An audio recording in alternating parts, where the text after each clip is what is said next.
We'll see. We'll see. Oh, my door's open. Hey everyone, it is that time, Friday. If you guys want to head out and shut the door, that'd be awesome. Um, I'll be done in a little bit.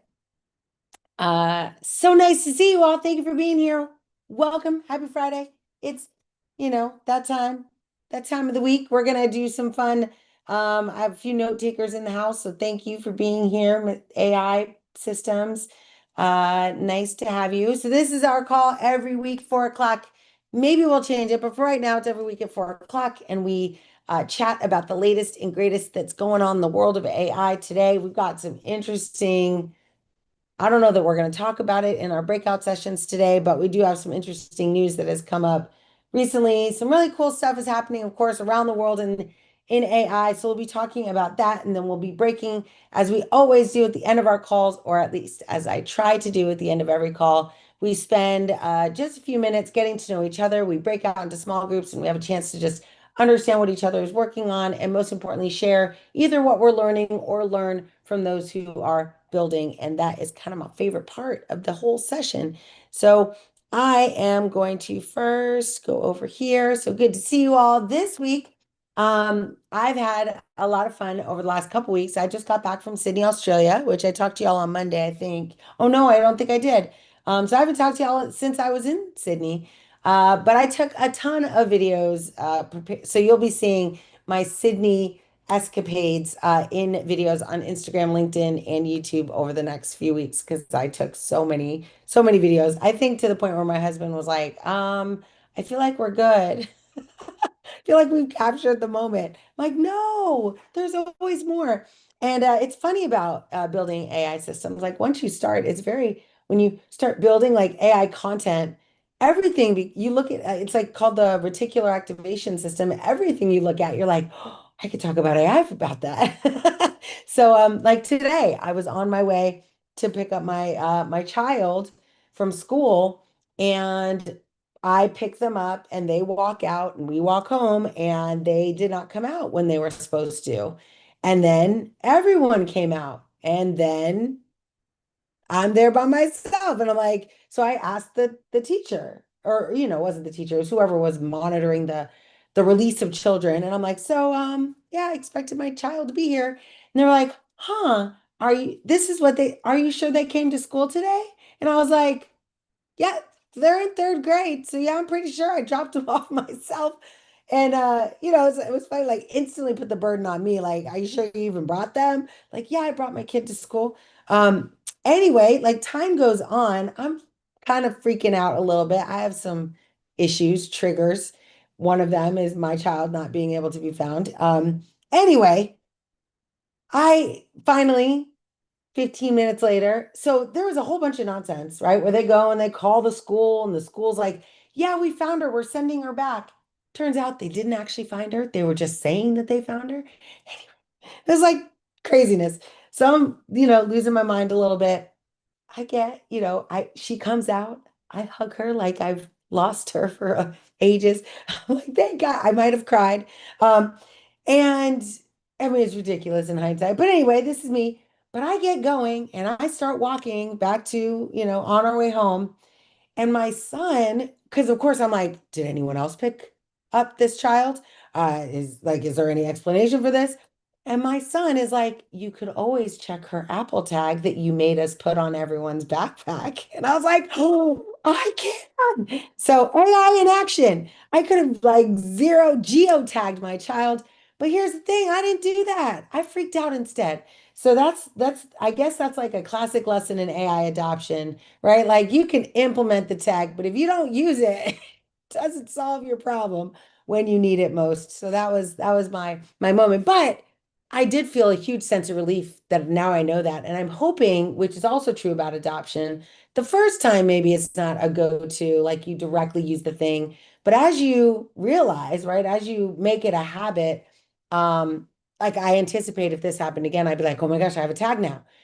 Where I implemented that tag at the beginning of the year, and I trained my children that if they ever were to leave their backpack, that they were to take the tag off and put it in their pocket. Like, just don't judge me. This is like, I'm not a helicopter mom, but I'm definitely like a drone mom, maybe, where I like to follow everything that they do. So anyway, but yeah, so I was like, oh my gosh, that would have been awesome if I could just have thought to open it up in the app and be like, she's actually in the cafeteria. If you could just go, like that'd been a bit of a flex on my part. But that's not how it went down. But yeah, a lesson in AI adoption. So that's why, like, I see AI adoption everywhere in all the experiences that I have. So this at in Sydney, I got a chance to do a couple really cool things that of course inspired me to do things on my part. While I was in Sydney, we launched our brand new program for 2026, which was hard. Like, it was a lot of work you did to put it together for you. But we did put together a program for 2026 to help basically shortcut my 10 years into a single year. And honestly, I will tell people you can do it in 12 months, 12 weeks, 12 days. It's going to kind of be up to you, your consumption of this. But my favorite part about the program is that we are going to be moving into helping you not only get certified for my company, which they're reputable, industry known certifications, like AI Leadership Institute is a known entity. But I think it's even more exciting because that's cool. You should do that. But it's even more exciting when we bundle in the ability to get certified by Amazon, Microsoft, and Google. Like, that's, like, in my opinion, the ultimate flex when you walk in and you're like, yeah, I have all three. Very few people have all three. So that's kind of what we're doing in our new program is like become a AI solutions architect, become an agentic AI practitioner, become a responsible AI leader. Of course, you should do that anyway. But then also become a Gen AI leader on Google, right? An AWS AI practitioner and a Microsoft AI fundamentals like certificate holder, like all of that. And then my goal is, of course, at the end of all of this, when you achieve these things, I nominate you as a Microsoft MVP, and that is like icing on the cake. You get a little sign, like, and then we have a party. And I celebrate you with a big trophy or something at some coordinated event in the future. But it starts first, though, with us doing the needful things and getting this education. So I'm really excited about it. We actually have I just created a really cool video that explains all the things. So stay tuned for that. By the time next week comes around, you'll be able to see what that looks like. Oh, I should probably keep an eye on my comments and chats. So that being said, I do want to spend some time going over some of the latest and greatest news of the day. I do want to tell you a tool that I use all the time to give me this news. And I mentioned a couple weeks ago, maybe just to my AI leadership people, maybe to you as well. I think it was quickly. I did it last time we talked.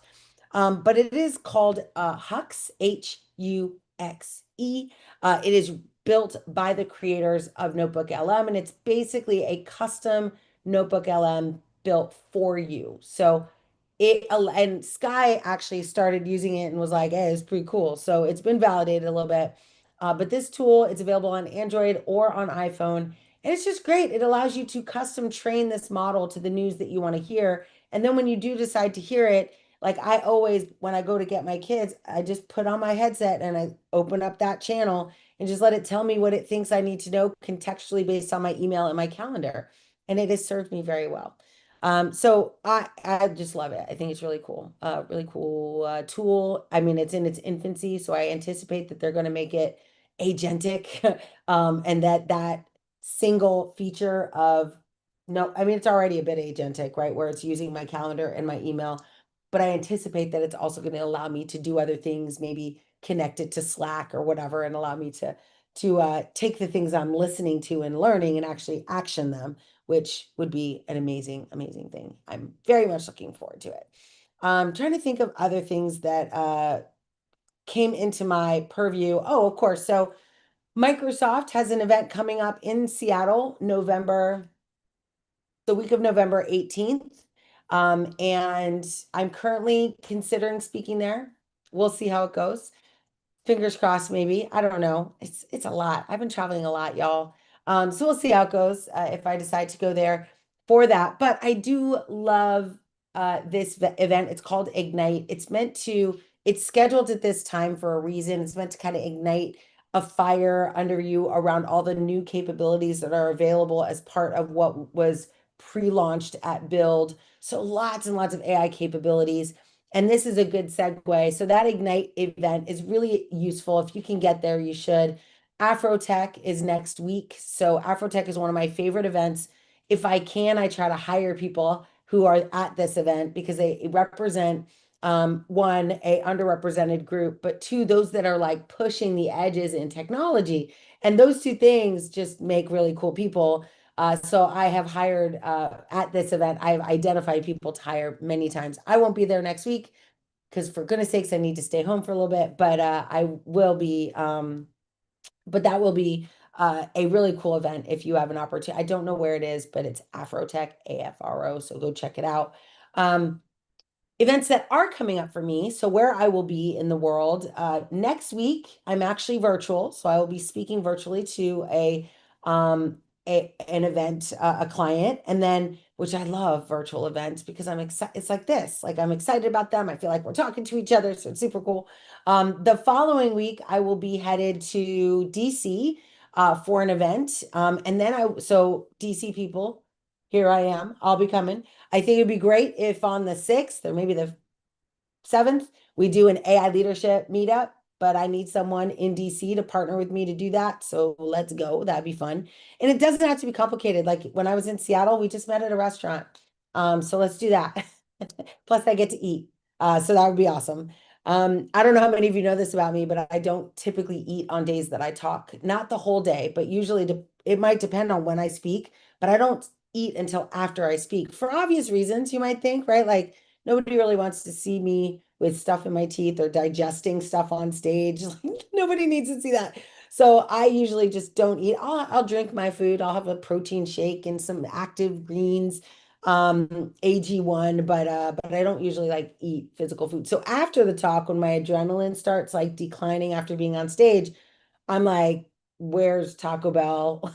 Like I usually eat horrible food and watch horrible TV, like, a romantic comedy from the 80s or something. But anyway, so that being said, we should do that in DC. We should go have something to eat, break some bread together. So for those of you in DC, that's coming. So that's next week. And then I'm headed to Portugal, to Porto to speak at an event conference called ICA, ICCA. So I'm super excited about that. So if you happen to be in Portugal, let's go. I'll meet you there. We could do our first International AI Leadership Institute meetup if you're in the area. But I don't know anyone in Portugal, but maybe one of you are from there. So let me know.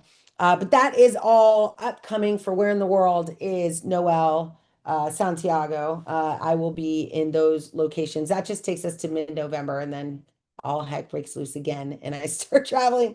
But it'll be fun. One thing that we are doing in the AI Leadership Institute, but as well as on maven.com, you can go and check out one of our most successful classes is the AI Solution Architect course. We have opened up a new cohort. It's called the Rise Up Epsilon cohort. This is the 5th time we're running this class. So the Epsilon cohort is launching. The class will run December, I think it was 4th or 5th. Anyway, it's the Thursday of the week of December 4th. And it runs for 5 days. It's a bit of a crash course, but we found that it's working for people. So it allows you to just, do the work. It takes you about 2 weeks to do the capstone, but it's good to just do this like I call them accelerators for a reason. You're going to accelerate through this content, like absorb it as much as you can. That's why we do it over a weekend. So you have Thursday, Friday, weekend to digest, take a breath, build something awesome. And then Monday, Tuesday, Wednesday, we round out your knowledge and you then have 2 weeks to do your capstone project, which is super fun. So that is one thing. On the other side of that, we also, or I should, on the earlier side of that, we are also launching for the 3rd time. I've taught this 3 times before, so I guess it's the 4th time, but never inside our school community for our school people. So this is called our Responsible AI Leader certification. So that's going to be running the middle of November. So right when I get back from Porto, it's like the 13th of November. It's a Thursday. We'll be launching the Responsible AI Leader program. And again, it's 5 days, but we do Thursday, Friday, weekend to digest, think, ideate, rest. And then we start up again on Monday, Tuesday, Wednesday. And we've just found that this model really works for acquiring knowledge quickly, but also giving your brain a little bit of break time in the middle to rest and absorb and think about what we're learning. So that's coming up. And so if you and those are right now. So if you are interested and you're not part of our AI Leadership Institute, you can go over to AI Ally on school, or you can just Google AI Leadership Institute or Noelle.ai. All of them will take you, and you'll see you have to apply to become part of it. But if you join the 2026 program, the AI Leadership Essentials program, if you join 2026, you get these two certifications as part of that. So that's kind of exciting. So you'll get like 8 certifications for the price of 5 or whatever it is. So that is what's coming up. I'm excited to do it. It'll be basically every time I teach these classes.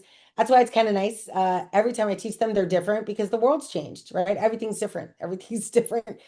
Technology changes. And so I always teach it live.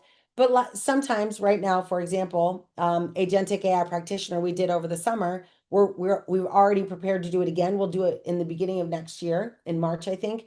But like right now, you'll be like, but I don't want to wait till March. So you can go back and listen to it. But as you know, it's not nearly as fun as if we do it live. So I want to take a look at some of the news that's happening around the world of AI. Let's just, ask what's happening. I always, like I said, I use Hux, and it is the lens upon which I see the world is through kind of what's happening in the world of responsible AI and how, one of the things that I ask all the time, like these systems, right, is like, where's I ask for AI gone wrong stories.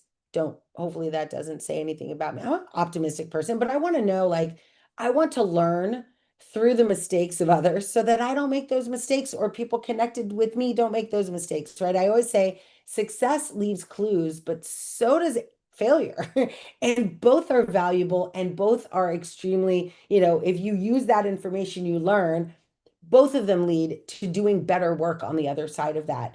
And so that is what I think, one of the ways that I learn is through the practical applications of others, whether for good or for bad. Now, this week I got a chance to work with I'll call them a pharma company, but basically most pharma and life sciences organizations that build like drugs or things like that, like they're mainly a distribution company and ultimately a supply chain and manufacturing company, because they're manufacturing, right, the drugs that they sell or the items that they sell. So I was in that type of a company this week. And one of the things I thought was really cool, hold on.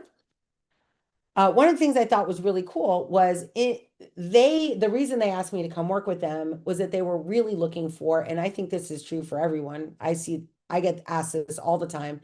They had already heard and acquired their own knowledge on like what is AI, and one, as most of us have, right? Like whether you wanted to or not, it's kind of like by osmosis, the world kind of knows what AI is. But what they didn't know was, how do you translate what you know about AI into an actual thing that delivers some value?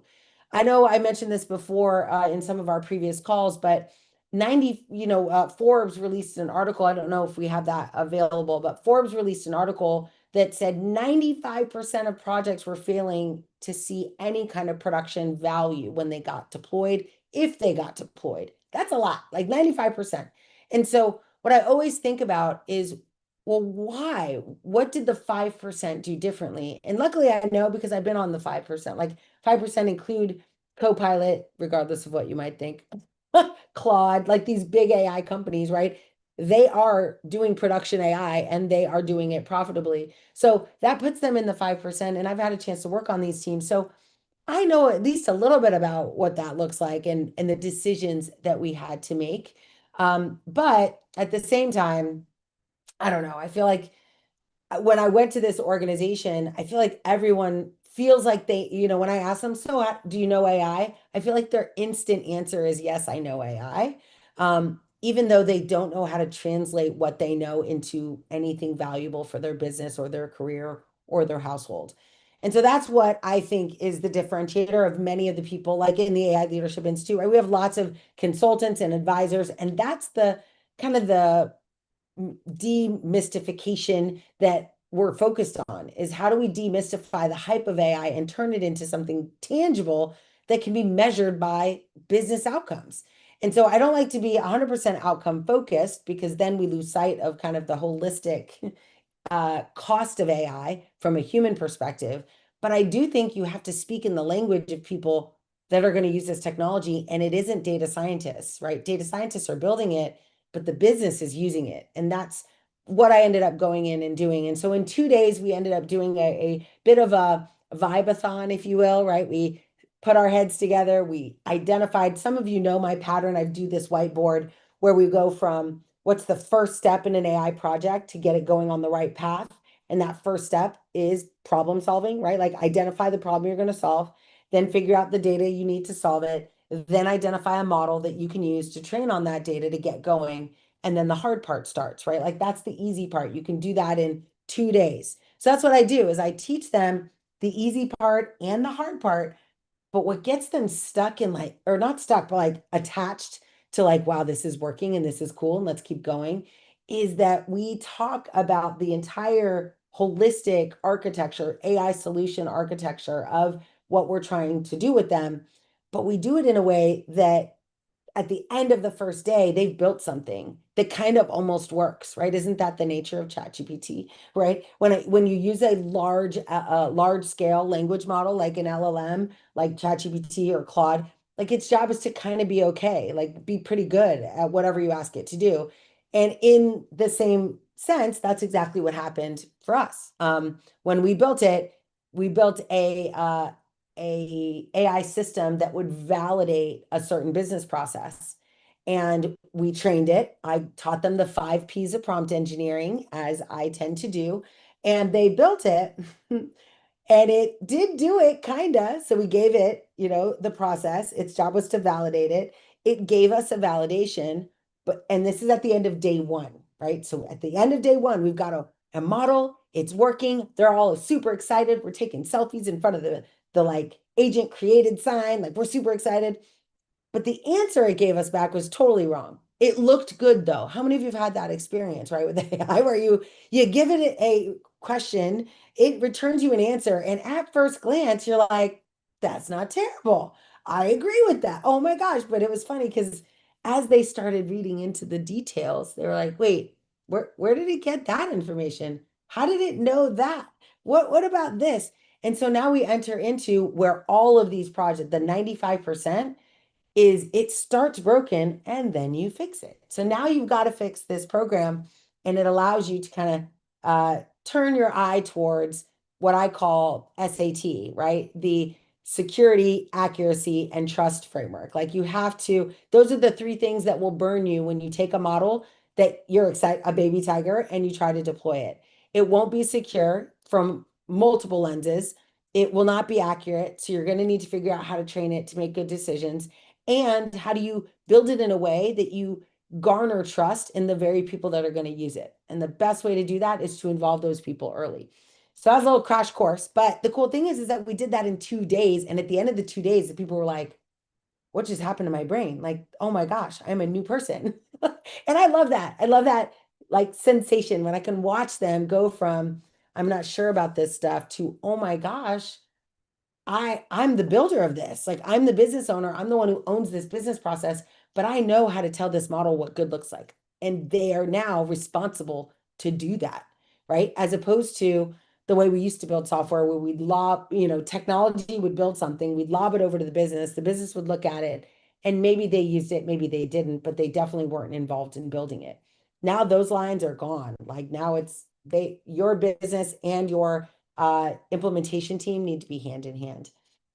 So that was really fun. That was kind of where I spent my work week. And now I'm documenting all of that work for that team so that they understand kind of the decisioning process to do the SAT moving on, right? Like I loved the SAT. The reason I like this acronym is because SAT, that it's a test you take, or at least you used to take. I don't know, some of you with, I don't have kids that have gone through this process yet. But it used to be a test you take to like determine your college readiness. And I use SAT, same idea, but for AI readiness to go to production, right? What your security profile, your accuracy profile, and your trust profile. And all of those are the, if you look at the top reasons AI projects fail, those are them. Different lenses, but pretty much them. Okay, so let me see what I want to talk to you all about today, to see if there's any new research. I like the legislation side of of AI, because I think when we get into our little echo chambers, we don't really understand what's happening on the Hill, right? On Capitol Hill, in the Senate, in Congress.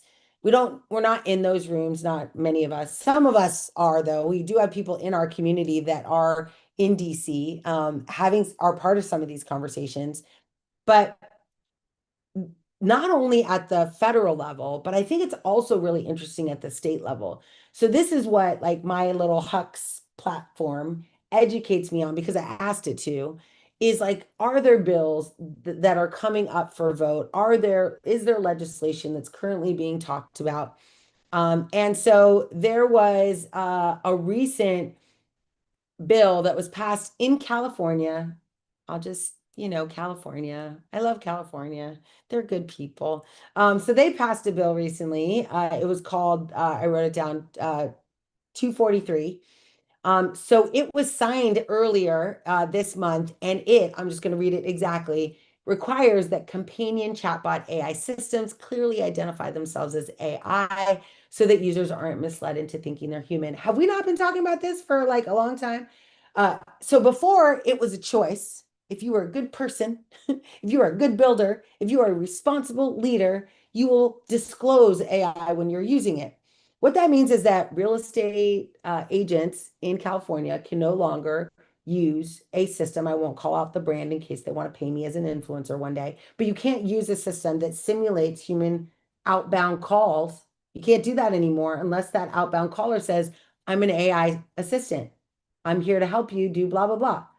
Here's the danger in this for businesses that have adopted using AI for outbound calling or using AI for conversational apps, and they've tried to make it look human, is that when you do that and someone thinks they're talking to a human, and then they uncover that they're no longer, like, that they've been duped the whole time, right? That they've been lied to, your distrust goes to a point of really unrecoverability. You can't recover from that, right? Like, you can't recover from, basically lying to somebody.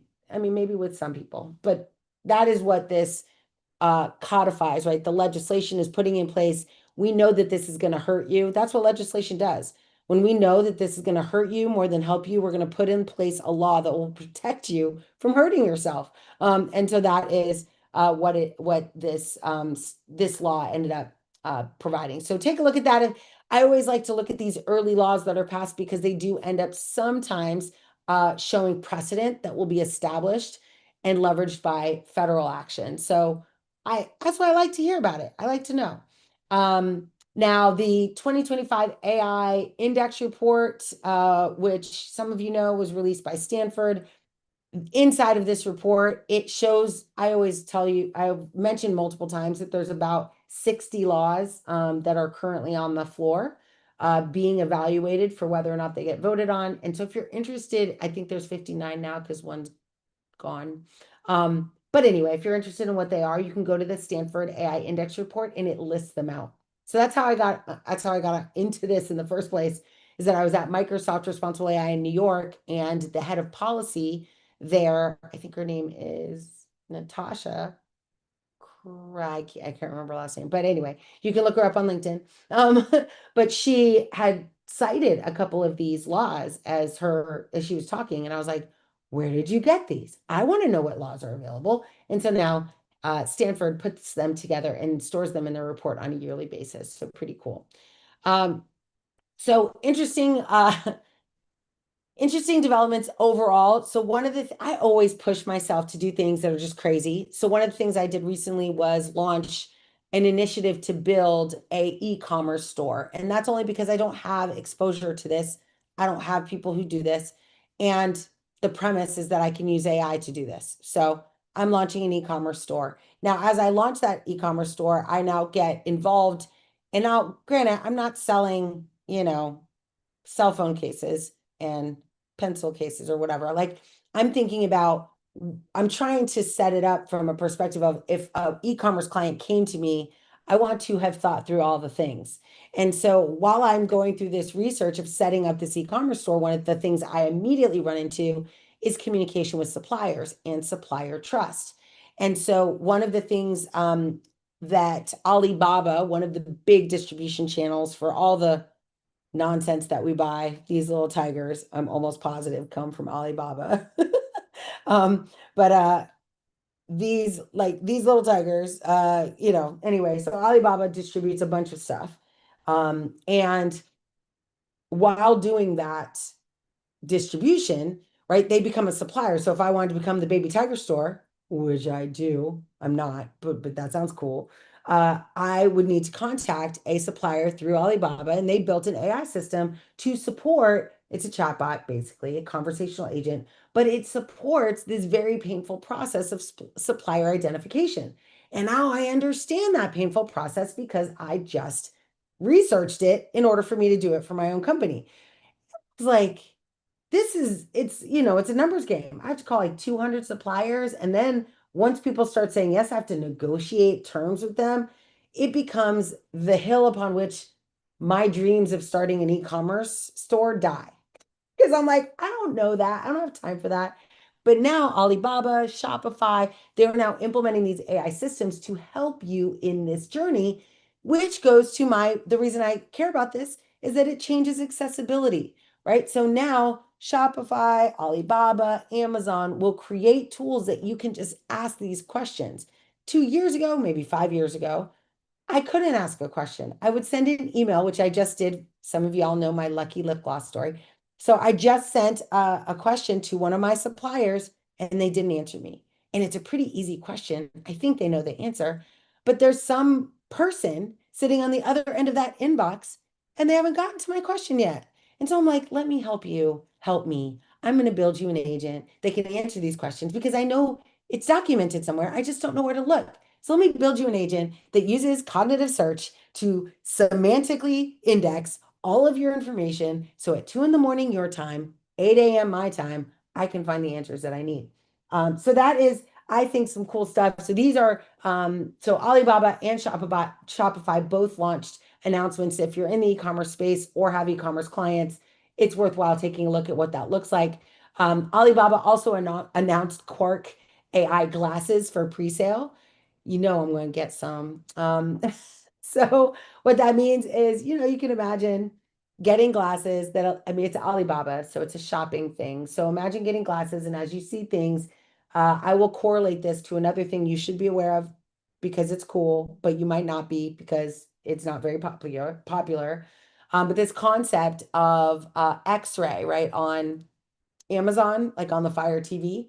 So I have done this multiple times where I'm just going to combine all the tech that I use. But like X-ray is the capability that allows you when you're on a specific scene, you can tell who's in that scene. It uses computer vision to annotate, right? I don't know if you've ever seen a Fire TV, but when you go in Fire TV and you play it, at the bottom, when you pause it, it tells you who's in the scene. It shows their picture. And then when you click on them, you can find out who they are. Well, imagine, if you will, not only do you see actors, but we also can use computer vision to identify what people are wearing. And so if it's a dress or they're, on the table, product placement, there's perfume. The API exists that if I chose to do this, meaning the tech is already built to do this, that I could identify and tag something in content, and then I could give you as the consumer the ability to say, hey, buy that. Now, this has been a dream, I think, for a very long time of, the Fire TV world and the X-ray developers, that we'd one day actually use that. Quark glasses are an expression of that, right? That we're now going to have glasses on. It's going to use computer vision to identify things. I'll take a picture just like I do with my Ray-Ban story. What is it called? No, Ray-Ban Wayfarers. Take a picture, but now it's analyzing it through the lens of I want that. And it finds where I can buy it. And I literally can just say, buy that. Now, Alibaba is similar to Amazon in the sense that they have billions of people's one-click purchasing power, right? Billions of people have given Alibaba and Amazon our credit cards so that we could just say, buy that. And it already has a credit card on file in which to do it. So I just think it's really interesting to think about consumption. But I'm going to throw a little ironic twist to this. As we're talking about like Q4, the run up to Christmas, buy. Money exchanging hands from consumers to creators. I like to draw your attention to something that we talked about in our AI Leadership Institute call, which was the impact of AI on the workforce and how some companies, we're seeing it already, are moving towards this direction of laying people off in light of AI systems that are removing their jobs. I don't actually think that's happening based on what I'm seeing.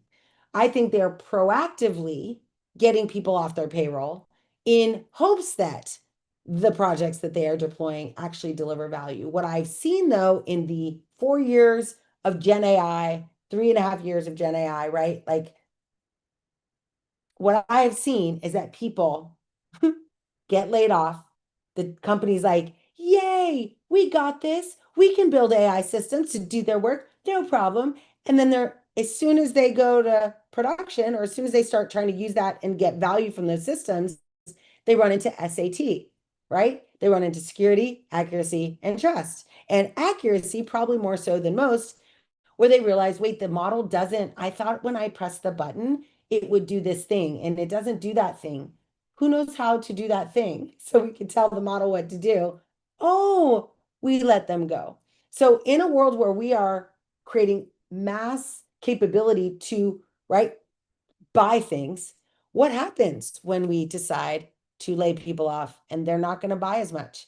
So Jeff Bezos has a really good perspective on this. Like I remember when I was working there, he always would give people hiring managers guidance. Like no matter what happens, if someone's not a good fit for Amazon, they're not a good fit. But when you let them go, you make sure when they leave, they stay a customer, right? I want to just like reiterate, like when they leave Amazon and of course I'm one of those people, I didn't leave, like I didn't get pushed, I didn't get fired, but when I left, I loved Amazon. Obviously I continue to talk about them in very positive ways, even though my experience was not amazing. But I got to build Alexa, so I love it. But whenever anyone left, our guidance was you make sure that they don't leave disgruntled, that they stay a customer, they keep their Prime account, right? Like that was his long-term vision. Like people are going to come and go, but at the end of the day, we need customers to survive. And I think there's a little short-sightedness in the industry right now around the societal impact of laying off 40% of your workforce at scale if we all decide to do that. And our machines aren't good at doing the jobs yet. So I remember a company, they laid off 20,000 people in 2023. They ended up opening 80,000 headcount at the end of 2023 into 2024. I still don't think they've replaced, like that they've been able to hire for that. So I don't know. I just feel like there's a little weirdness happening in the industry. Would love to hear more from you all about your perspectives on that. I'm going to keep the chat open so I can see what y'all are saying. But it's really, really interesting. So back to the news. Oh my gosh, so did y'all know that Loom got bought by Atlassian? So I'm a huge Loom user. Apparently it happened a while ago, right? Yeah, I didn't know. So I get in there and purple is my color. Some of y'all know this. I love purple. And Loom is purple, so we're friends in that way. But they got bought by Atlassian, and Atlassian is the Trello people. They also bought Trello, and they're blue. So Loom just took a big brand remake. But I always worry when these companies that were awesome and gave me so much stuff for free, when they get bought by these companies, some go-to-market strategists would be like, you gave that for free? Oh no, we're charging for that. And so it's only a matter of time between all the things that I've done on Loom becomes very expensive. So I'm a little sad about that. Question from oh my gosh, I use OSB. As a matter of fact, let me show you. OBS, you mean, right? OBS. Yes. Yeah. Okay. I'm so glad you asked. So this is, I have 3 of these. This is OBSbot. I think you can see its name. Oh, it's really small. There it is, OBSbot. So I bought 3 of these, and this is an AI topic, so we're not getting too far off track. But I bought 3 of these because they are, inside of it is a small little model that does computer vision identification, and it's trained on gestures, right? Gesture control. So when you turn it on and it faces you, you can hold your hand up and it will zoom in, and then you can go like you can put it in an L and you can go like this to zoom in, this to like zoom out, this to stop, right? So there's all these like really cool gestures that you can use. But what I liked about it the most is the reason I bought three is that it also has an AI editor in the OBSbot, which is OBS software. The AI editor will take in all three feeds and dynamically. Have you ever seen those cool videos where it starts here and then it goes here and then it comes back? Like in AI system, while you collect those three feeds from each one of these, um, it allows you to do that. Now, I never got that to work. So the dream that they sold me was not super achievable, but it's not to say it can't be done. I just lost patience. So I have three of these if anyone wants them.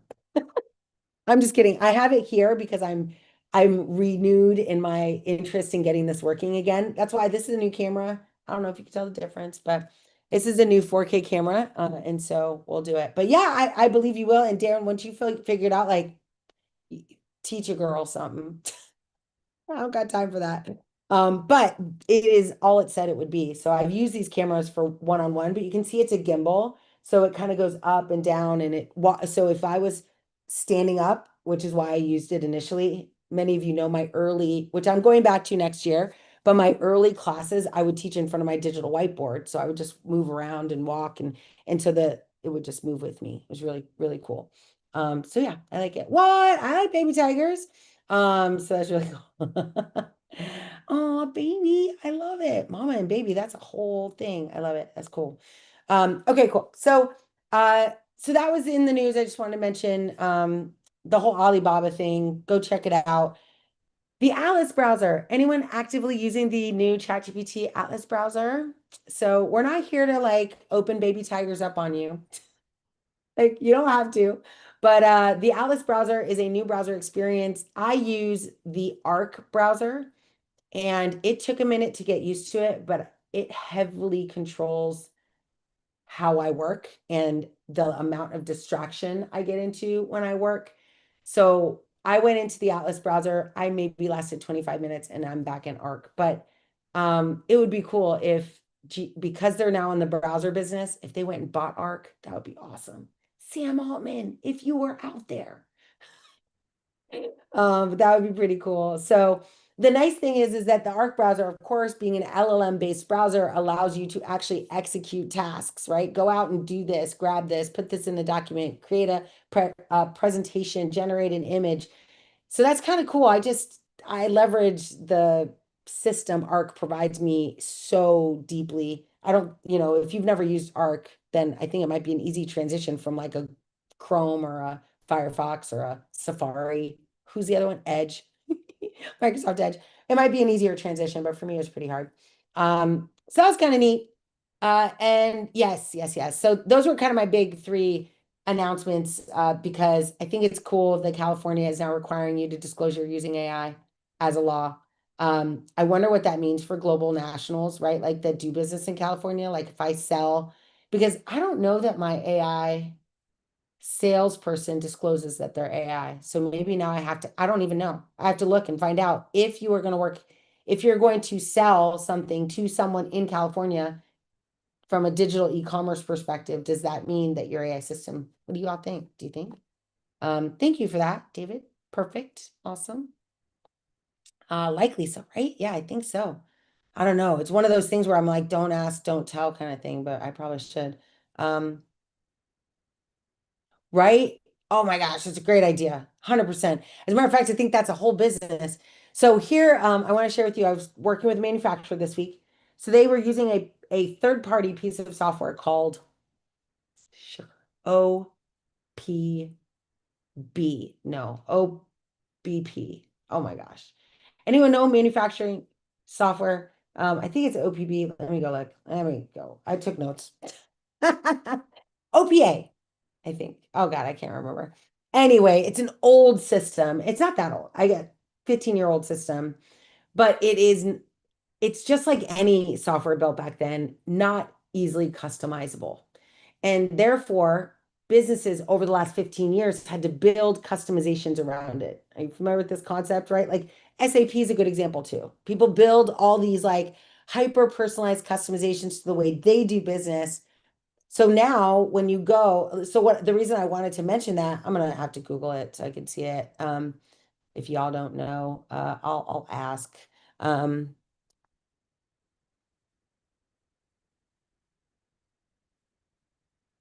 I think it's OMP. That's it. OMP. Thank you. All right, cool. So OMP, I don't know what it stands for, but it is like I probably need to give it a little bit more context. Um, that's too funny because OMB also is the AI policy, or I should say the management policy division of the federal government, OMB, and this is OMP with a P, but it's manufacturing software. But the reason I say this is because there are tons of these systems that these manufacturing systems, oh, and manufacturing, med tech, health systems, legal systems, like every company has like a piece of software they what bought into that they then built around.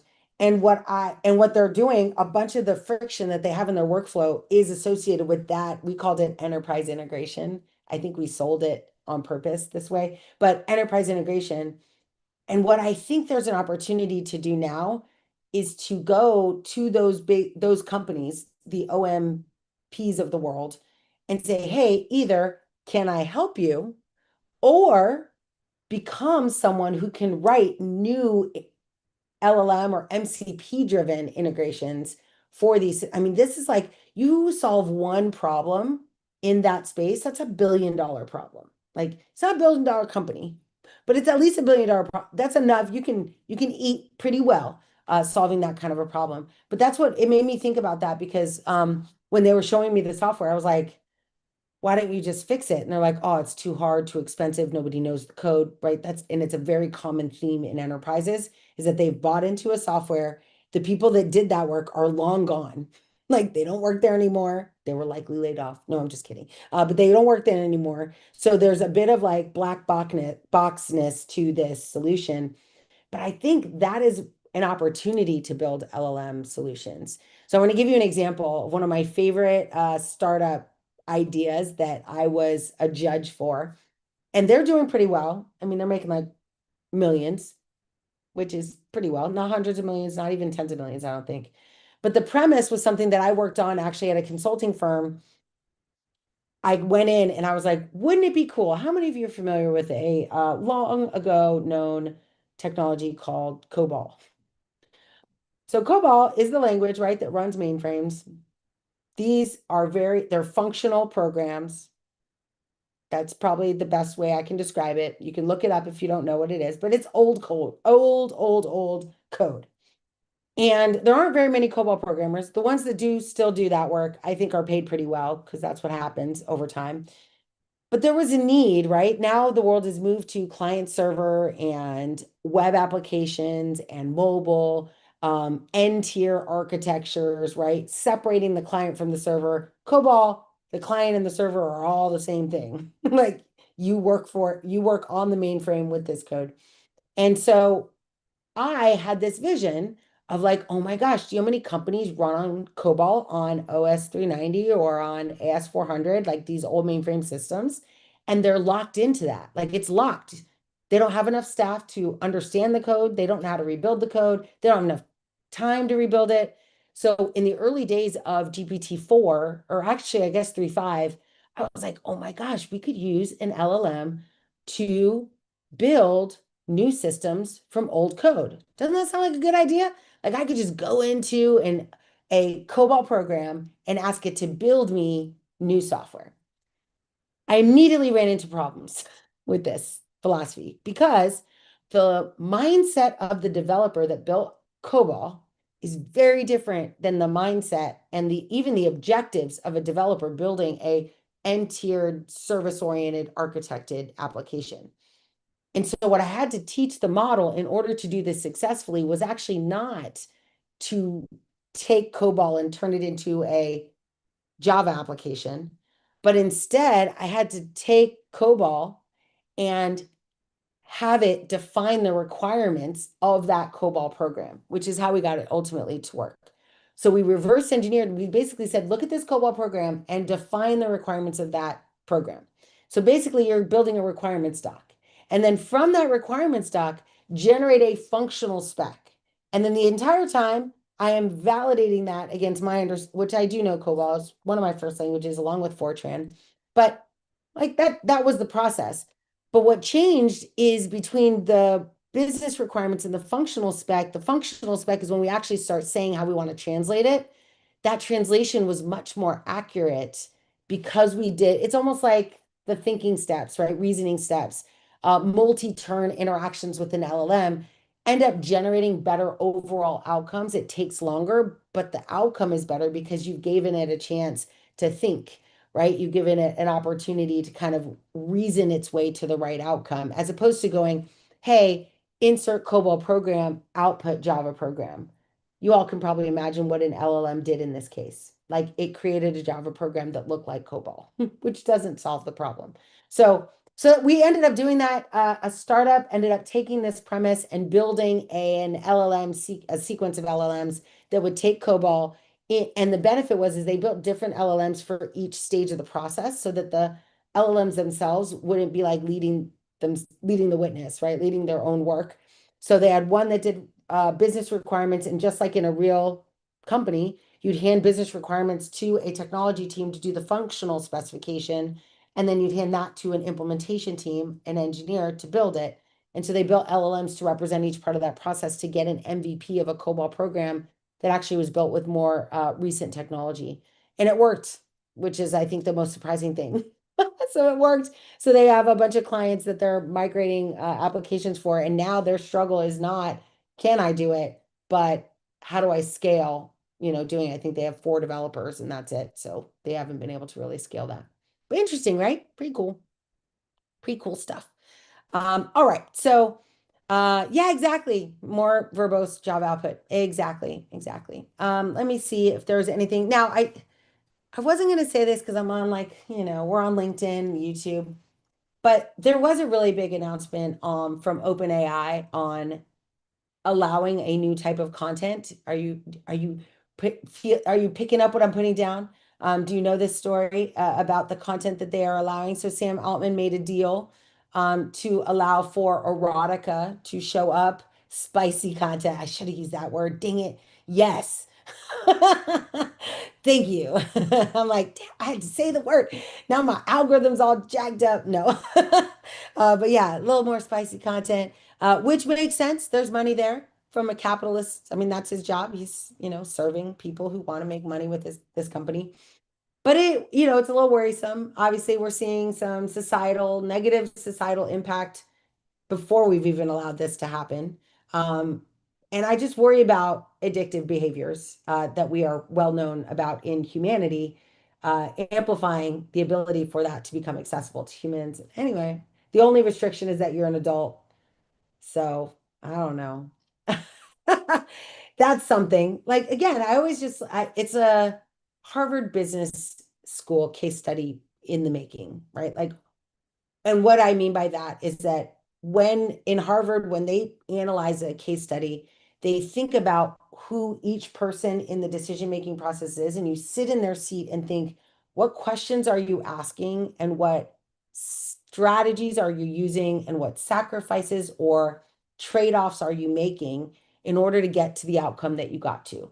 So it's kind of like reverse engineering. You know the outcome. We don't with this yet, but we know, I have a feeling, right? We know the outcome.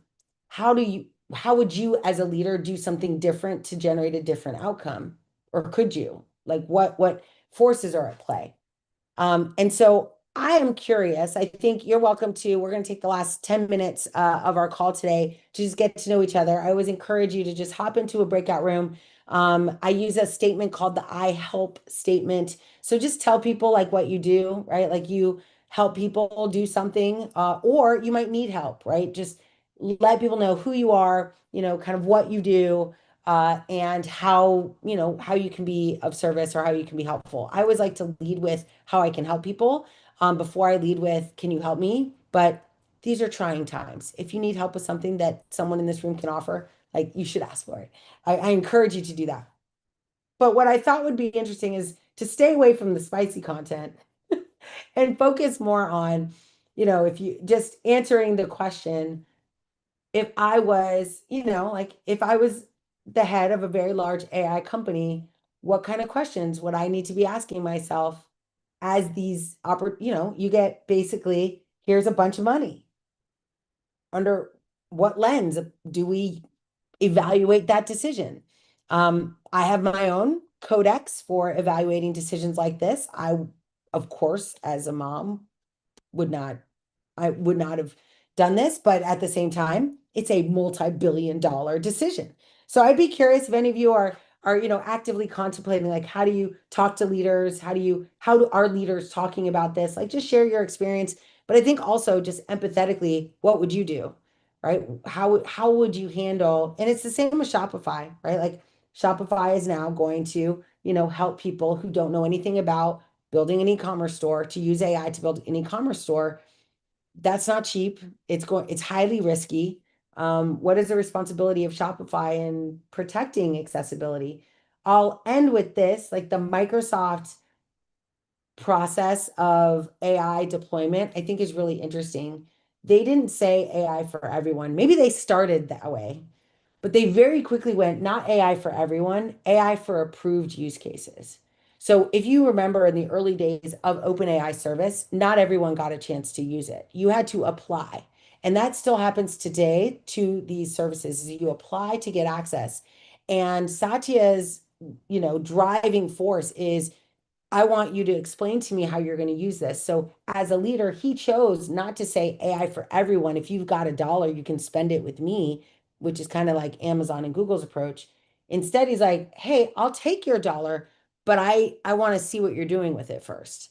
And that's a decision that they made. So what kind of leader are you? Are you, and it doesn't say anything either way. But would love your take on that. Like, how do you handle these types of conversations when it comes down to making decisions that might have a really interesting societal impact? Um, it's interesting, actually. So it depends. It's kind of like, the story of Jeff Bezos. So David makes an interesting point. Are they going to raise their pricing, giving their profit deficits? I think it's an interesting play because their profit deficits are not concerning at all based on their outlook. See you later, Keyshawn. Thank you. Happy Friday. I'm actually more interested in like their long-term strategy because Jeff Bezos was a big believer in decades of lost profits before making money. And I think Sam Altman is taking a page of that book of like, we're not here to make money. We're here to make impact, right? Like create relationships, establish like AWS. The reason AWS is still the number one cloud provider in the world is because they got a 7-year head start on certain adoption patterns. And that's it. It's only because people started on AWS that they stayed on AWS. And I still think that that's true with ChatGPT. So whether they raise prices or just create more opportunity for revenue. So I know some of you may have heard about the Shopify agreement, right? So he's creating these, which is Jeff Bezos' style too. Like ChatGPT is not the moneymaker. That might always be in the red. But this relationship with Shopify, where they're going to get a cut of every sale of every product, like that's going to turn them black pretty quickly. And then Alibaba is another, right? Like all of these different ecosystem plays that I think are happening right now. I think we don't really understand the financial impact that that will have. So no, I don't know that he'll raise prices on the individual. I think he will get his money through these ecosystems. Oh my gosh, 100%. Me too, David. Yes, yes, exactly. Yeah, and I mean, and that blew up, right? Like and it hurt a lot of people and people lost like their livelihoods. 100%. I don't see anything different, honestly. There's no like level of we know how this went and we don't want to hurt anyone this time. It's literally like we moved fast and broke things back then, and that's even before technology was the driver. Like I'm really worried about all of that. Um, yeah, I have lots of shares in AI, but I shouldn't say that. I buy options. So if you're going to do it, options are great because I'm just buying the option and selling the option. And so yeah, I guess make money on people who want to play in this game. It's not really selling shovels. I don't know how you'd characterize my options trading, but I like to play in the variability of the AI industry. And I enjoy it and I do well because I just know the trajectory of these businesses so well. Like I could see it coming a mile away. Like I know what's going to happen to you. And so yeah, I do a lot of options trading based on that. But yeah, holding shares in AI is super. I mean, the good news is that at the end of the day, long-term strategy you're going to do better than a CD, right? Like from that perspective. So it's not terrible. All right. Options at least. Like it's worth it. Look into options because you could like trade on margin. Anyways, I don't mean like never mind. I'm not giving any financial advice. I'm not a financial advisor. I have no like I know nothing about these things, but it's an interesting world because of the perceived volatility. Anyway, yeah, exactly. That's it. And then actually what you should do is just build a GPT on this topic and then sell it to people that do what I do. Sell it to people like me. I would pay 49 bucks a month for something like that. I drop 49 bucks a month on all sorts of nonsense. So, all right. So if you're up for it and you want to meet each other, I'm actually just going to split us up into two groups. I'm going to hop in one room because I never get to do that. And we're a nice small group today. Sometimes we have 40 people and it's much harder. So I'm going to break us up. And if you want to chat, let's do it. So really quickly, do. If you don't join. Like if you're not gonna, don't like join and just turn your mic off and camera off. It's awkward because we're like, are you there? Are you not there? So it's really nice if you just have fun with us. So there's a couple of note takers. One of them is not here anymore. So I'm going to kick you out. Um, move to, oh, I don't know. Okay, so here we go. I think we're all set. There's two note takers in the room. I will see you in just a few seconds. So yeah, let's just meet each other, have a quick conversation on, what leadership is facing right now. And we'll be back in about 10 minutes if I don't lose track of time. Okay, here we go.